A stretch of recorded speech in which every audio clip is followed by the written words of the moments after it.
มันไม่ได้มันตายเลยดิ ตายกันกันขอดูกัน อันนี้ตัวนั้นแล้วเดี๋ยวกัน ค่อยเดี๋ยวกันเลยก็คืนชีวิตที่บ้านละบาท หน้า ไฟดวงนี้กับพวกนั้นนี่ ไปแล้วตัวน่ะ มักโบโคบนรอด ตัวนี้แลนี่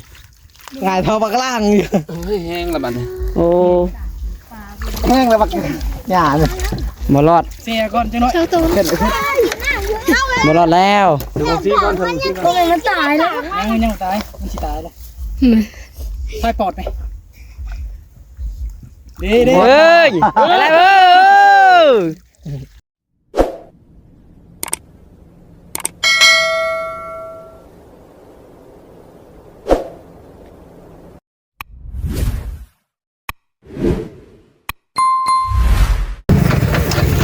เฮ็ดปึ๊บ ลุงบอก ค่อยโอ้มันค่อยบ่ได้แล้วรุ่นนี้เนาะมันคณะพี่น้องเอ้ย คอยมาได้แล้ว โอ้น้องตัวไหนดิเนาะ อันนี้นะอันนี้นะ พูดทู โอ้ยจะพ่อเราจะขายเอาแน่นอนเราจะเบิด นั่นสิเบิดเนาะอ้าวพี่น้องเอ้ย พอแล้ว มาเตรียมกระถางมาอีกแล้วบัดนี้เนาะไอเอฟซีรอรุ่นเบิ่งบาดสิมาเอาอย่างเด้บัดนี้อยู่กลางถุกกลางค่าปึ๊บโอ้ยเนาะ ให้มาหลังบอกเขาคุกมาตั้งน้ำเสือป่ะวิ่งไปแล้วมาใส่ถัง แม่นบ่ตัวนี้บ่โยหันตัวนี้มันสิมีบ่เนาะ ถามเขาลมได้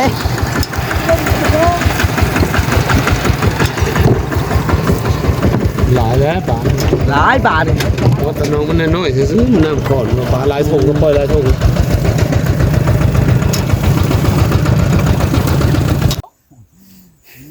มาพี่น้องไอ้เนาะโธ่อยู่ที่ทงนาเด้อมื้อนี้เนาะเห็นเพิ่นว่าประกาศอันขายปลาพี่น้องเอ้ยพี่น้องซะเนาะ เอากระถางมาเลยเอารถ เอากระถางเข้ามาเลย ถ่ายมาเลย ทางน้องหลาเลยกับทางตะรองเพิ่นพี่น้องเอ้ยผู้นำพาเฮ็ดสิเฮ็ดบุญเนาะสิเอาปลาจักสะตัวนี้พี่น้องเอ้ยเนาะบ่ฮู้ว่าสิได้หลายปานใดเพิ่นประกาศขายว่าเฮ็ดนางนี่แล้วว่าโล 60,000 เนาะน้องหลาเลยชวนกัน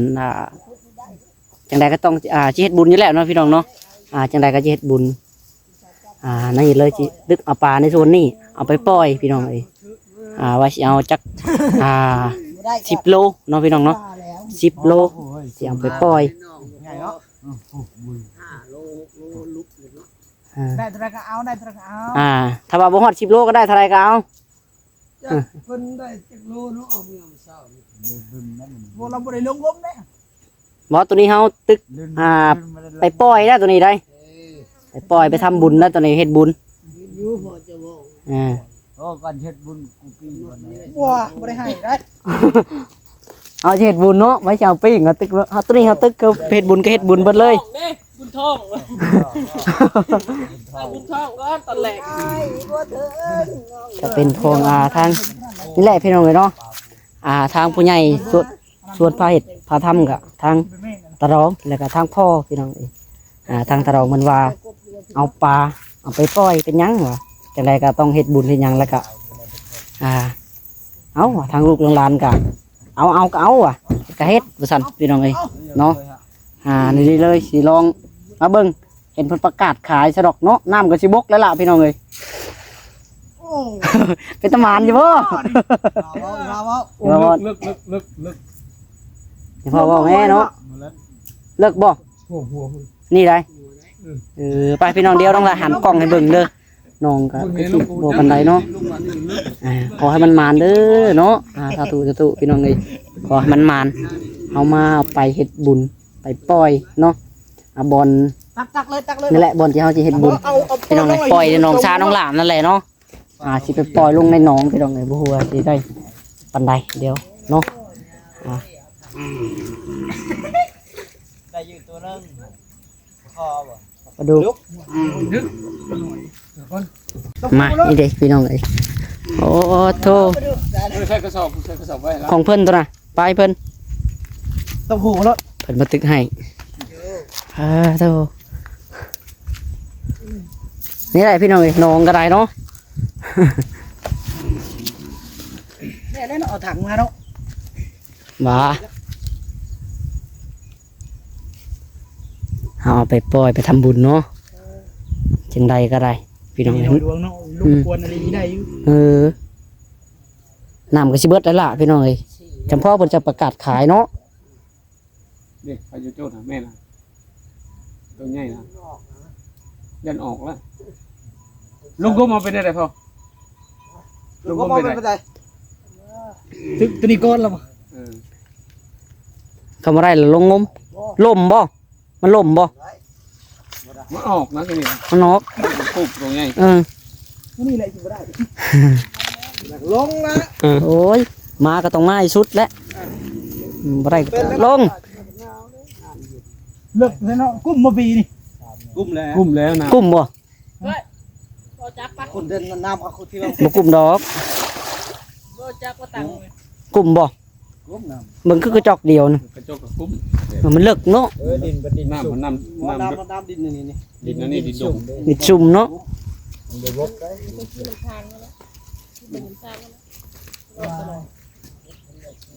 แห่ด่างใหญ่ๆเลยแห่ด่างเดียวเนาะด่าง กูเลยเขาอะไรขี่รถมาน้ำมันก็นี้เลย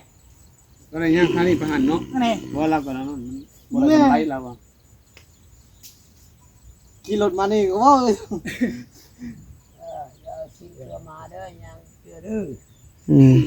ในแห่งในย่างมาบัดนี้เนาะ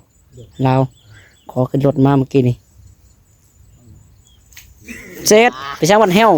วทุกบาทแท้นี่แห่มีด่างเดียวนี่บ่ นี่อยู่เถียง แน่ ดูเทียงผมมี นี่บอก แม่เอามาตึกจอยกันน่ะ ตัวไปเอาไป คนเฮาก็หลายคนอยู่ ไปคำแปลวค ไปลงมา มาลองกิน ำนี่เลยพี่น้องเลยเนาะจังใดบ่มีว่าสลาม กันลง เออ เลยปลากินเลยมันดองแล้ววันนี้จับไปเลยสลายคนลง เนาะเอาใจกะทิทาเบิ่งซะ มันหายได้เลย ชาติวานบิดชิมอเลยเนาะ ก้อนปลาตึกเลย ปลาห้างยังพอนั่นเอง มันลื่นเด้มันลื่นเลยมันมุดตมเราได้ก่อนเห็นมันมุดตมเราได้ บ่เคยงมแล้วเนาะ ป่าอยู่ในกระชังเราเห็นได้ตึกกูมือคืนวานนี่เขาเมาเหล้าเมาเบียร์ตึก เออ เดี๋ยวไม่ได้โกงป้องกันได้น้ำเลย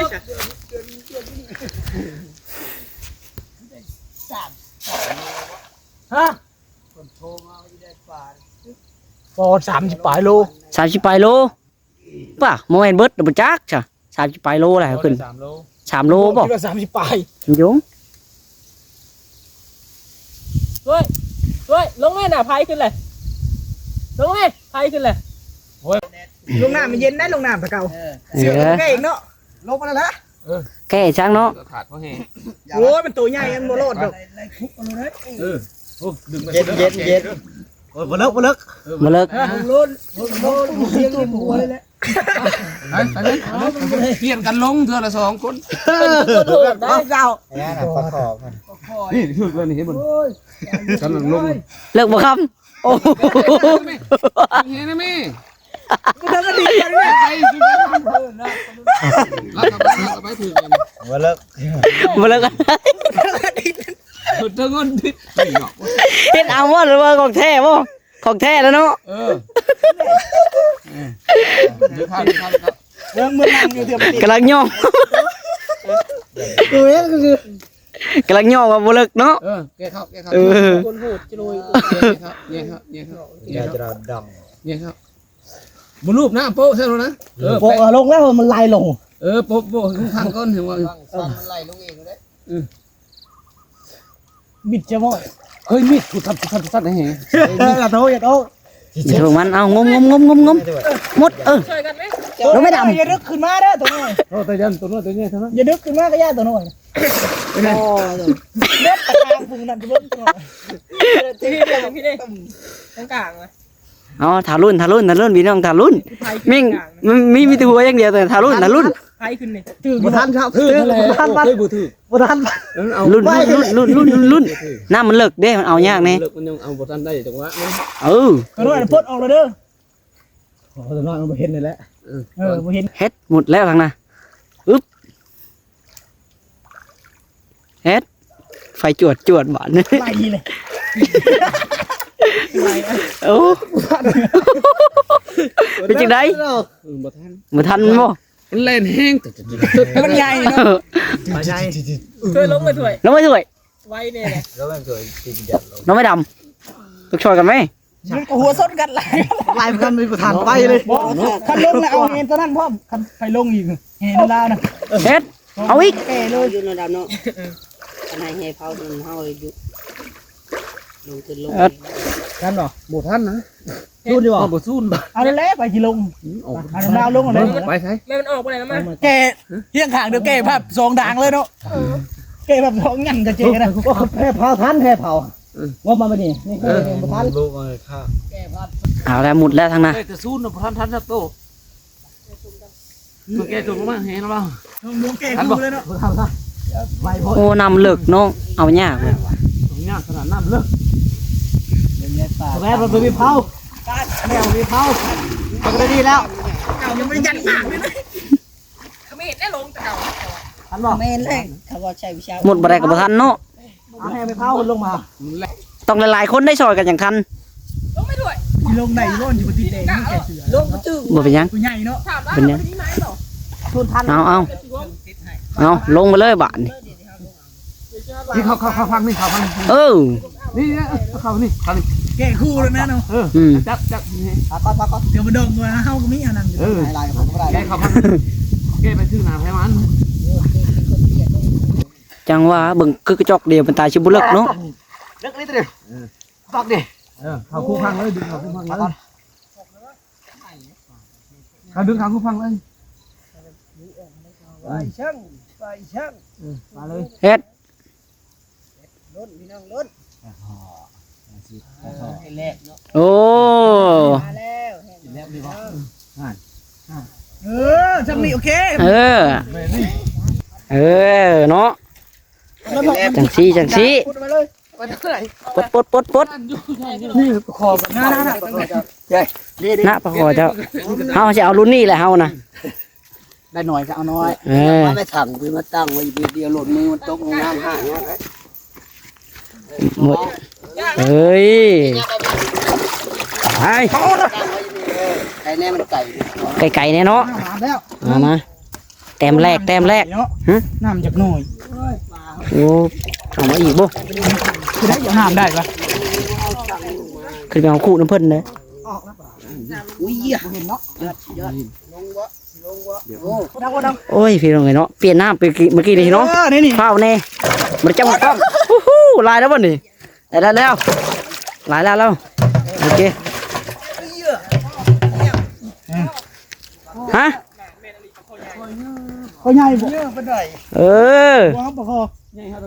เอาบ่ บ่ไม่เอา เบาเนาะเฮาแต่ปลาเลี้ยง นี่น่าอยากได้ ปลากินแลบเลยเนาะ เจ้าเพิ่นบ่ เจ้าของเพิ่นตัวนี้ ตากแดดก่อนพี่น้องมันบ่มีแล้ว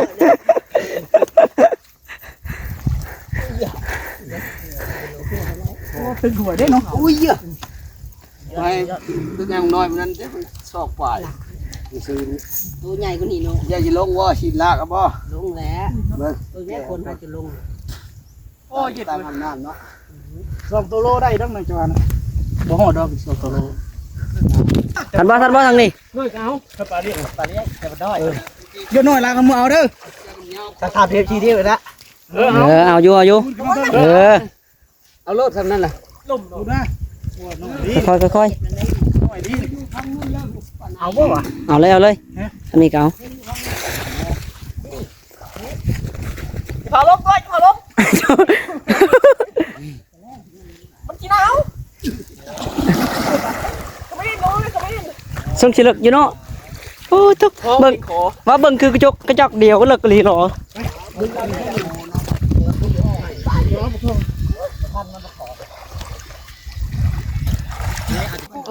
เอา ตีคู่บาทเลยเนาะแกคู่บาท กลับไปเลย เฮ็ดปลามันนอนดำเฮ็ดอย่าแต่ปลาบ่มี ตามแล้ว ตามหามึงกูเลย มันตำของดีวะ เริ่มแจเลย มันจะโดดขึ้นมาตำหน้าเลยนี่กับมุมนี่นี่กับมุมนี่เนาะ เฮ็ด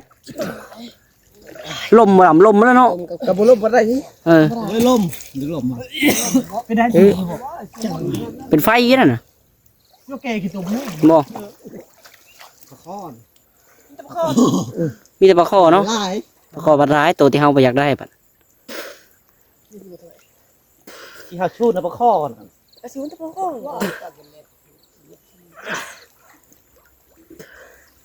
ปลาใหญ่เขาหมุดเงินเลยนะ ทำไปไหม พี่น้องเลยก็คือสีเมื่อบาท ทำไปไหมน้ำบอล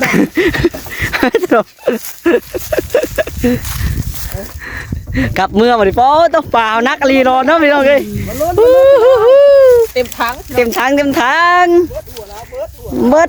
เอาเบิด โมไม่เบิดปลาแล้วเนาะเบิดหัวเรานี่เบิด มึงได้ลายนะบอก นักเอ๊ะ อ๋อโธ่โธ่ ไอ้ โต ไทยแก่ผม ไทยเจ้า โตจังตันด ตัวละ50 ตัน ำ50 ตัน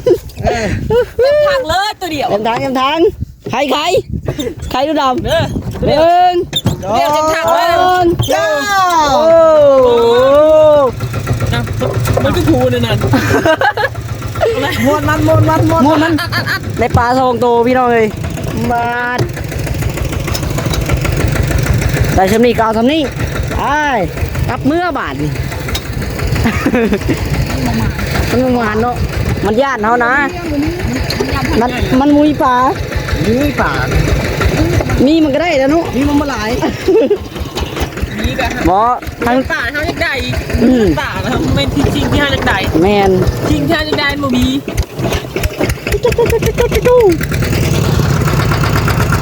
บอกกับมันนั่นมันขีดภาพในหัวก็แล้วทางนี้อันนี้เขาว่าเขาซาบอกโอ้ปลาลายนี่เอ้ย ว่าหลายเนาะ ไปหมดแล้วเนาะ ปลาลายนี่ว่ะหวาน ไอ้น้องในชวน หวานบาท2 บาท มีปลา ได้ว่ะโยทางนี้ก็เนาะ นี่ขี้ไก่อะไร ริ้วมาแล้วพี่น้องเลย อันนี้ขี้ไก่ได้น่ะพอนะวันมอดนอนล่ะจากปกติเนาะ วันนี้ จากอยากได้10 โลกลายเป็น1 กิโลนะครับท่านผู้ชมปลา1 โล ปลายว่า ไอ้ยะ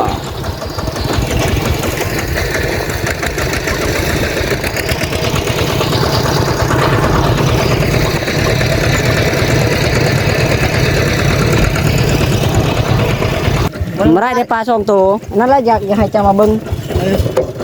มาติดซิงน้ำไปมือ หมดแล้วมันเลยมือมันจะติดแล้วก็ว่าเขา โอเคจ้ะ เออ มือเล่นนะมือเอาเงินในเงิน มือนักยาแล้ว ฟาดรับ ได้บ่ ดึกจนเมื่อยบ่เบิดมันหักแกมันบ่ได้ มาได้ มันมาลายมัน เป็นว่าเอาทางใหญ่มาเนี่ย มันย่านถัง มันย่านถัง ปล่อยแต่ปล่อยป่าบ่ได้ครับ ตายหอดเรือแล้วบาทเลยเสร็จแล้วเมื่อกี้นี่ บ่ต้องหามได้รุ่นนี้ บ่ล้มเลิกได้รุ่นนี้ฮอดขัดฮอดตอนเลย 2 ต้น 2 ตูน 2 ต้น น้องอาทันจะได้บอกได้จาอะไรก็ต้องได้ปล่อยคือเก่าที่แรกว่าสิถ่าเพิ่นมื้ออื่นผู้แรกพี่น้องจะสิได้ปล่อย เล่นแล้วนี่ เอาแล้วพอจะตั้งใจวันนั้นไปเบิ่งปลาไปปล่อยลงน้ำเลย มันแม่ ลงน้ำมันอ่ะ สิปล่อยเลยเด้มันบ่ได้ได้ มันตายเลยดิ ตายกันเพิ่นกันเพิ่นกัน อันเด้ตัวนั้นแล้ว เดี๋ยวกัน ค่อยๆค่อย เดี๋ยวกันก็คืนชีวิตชีวาละบาท ๆน่า ไผดวงดีกับพวกนั้นนี่ ไปแล้วตัวน่ะ มักโบโคบรอด ตัวนี้แลนี่ งายเท่าปากล่างอยู่ เฮ้ยแห้งละบาท โอ้ แห้งแล้วปากหญ้าเลย บ่รอด เสียก่อนจังหน่อย เจ้าตัว เห็น เอาเลย บ่รอดแล้ว ถึงซีก่อนถึงซีก่อน มันตายแล้ว ยังตายมันสิตายเลยไฟปอดไปดี เฮ้ยไปแล้วไปแล้ว ยังตัวหนึ่งไหนตัวหนึ่งไหน ยังอยู่บ่ ยังตัวหนึ่ง ตัวน้อยเด้เนาะ ยังตัวน้อยเลยตัวข่อยมาลงอันน้ำเอาก่อน อันนี้ ยังตัวข่อยเอาขึ้นหน่อยดิ ปล่อยซะ นี่ โอ้ย ลงแล้วพี่น้องลงแล้วไปเลย ไปไปเลย ไปเลย เรียบร้อย ฟ้ามีไก่ บ่ไว้บ่อน พอ ไว้เทื่อไม่ กระยะมีร้ายป่ะ เอาไป พอแล้วลมเลิกแล้ว บ่ได้ล้มเลิก บ่แม่นล้มเลิกมันเอาบ่ทันแล้วเพราะว่ามื้ออื่นก็งานพระป่าแล้วมื้ออื่นนี่ แม่เนาะ ขึ้นไปเอากระทันมือนี่นะ บ่ทันแล้วค่ำแล้ว ขำแล้ว เอาเทื่อไม่บ่ล่ะ กระทันรู้เรา รอติดตามไม่ ไม่แต่เอาสำนีปล่อยสำนี ปล่อยซ้ำนี้ก่อนมันนี่เพราะว่ามื้ออื่นก็ตั้งงานพระป่าแล้ว รวย ค่าเวียกค่างานเนี่ยเด้ซะ มันก็ได้เนาะ เอา เอาไปมันบ่ได้เนาะ แม่นบ่ได้คือขาดคิดตะกี้ว่าปล่อยสิว่าอยากปล่อย16กิโลบ่ แม่นบ่ภาพมันคิดในหัวคิดว่า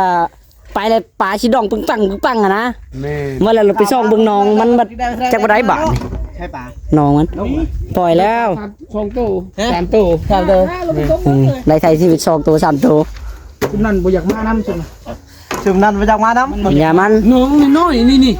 กระจอกเดียวจ้อย นั่นบนปลานะ ป้าแล้วไม่มีบ่ มี มีแต่ว่าไปเอาตะเก้ามากินก็ยังได้ถ้าเขาเจ้าไปเอามากินมันเอาไปเอามาปล่อย ไม่ใช่ป่ะ บ่ได้ ลงในร้านเอาไปอ้อยบ่อยากอ่ะอ้อยจะโตแต่ดอก3บ่ ได้3ตู้ ใช้ชีวิต ไทยทนชีวิตเพิ่นคืน3ตู้รอ เนี่ยเห็นว่าเพิ่นประกาศขายเนาะทางนี้เราไปคิดว่าสิปานอลีรอพี่น้องเอ้ย คิดว่าสิ นี่ ได้ แหละ มีป่ะก็ขอลาย มีแต่ก็บ่ปานใดถ้ามันลายอลีรอมันต้องดองปังรถป่าบ่คิดภาพคิดว่าสิน้ำคือแบบคือหนองเฮานี่ใสๆแบบนี้ คิดสิหลายป่า น้ำคุณล่ะ ปลาชงตัวนึง ต้องโตประมาณโลนึงเลย ประมาณโลนึง ยักษ์เทิงคือบ่เทิง ประมาณ อะไรจะมันตายก่อน เอามาปล่อยเลย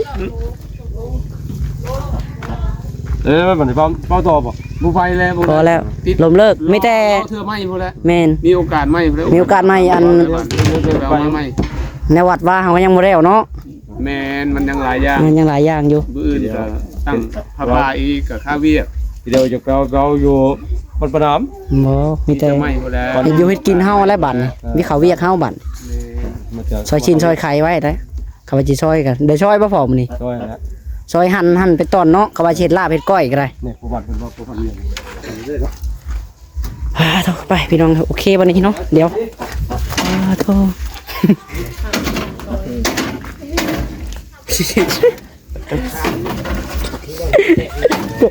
ได้ตำตะรองแล้วได้อู้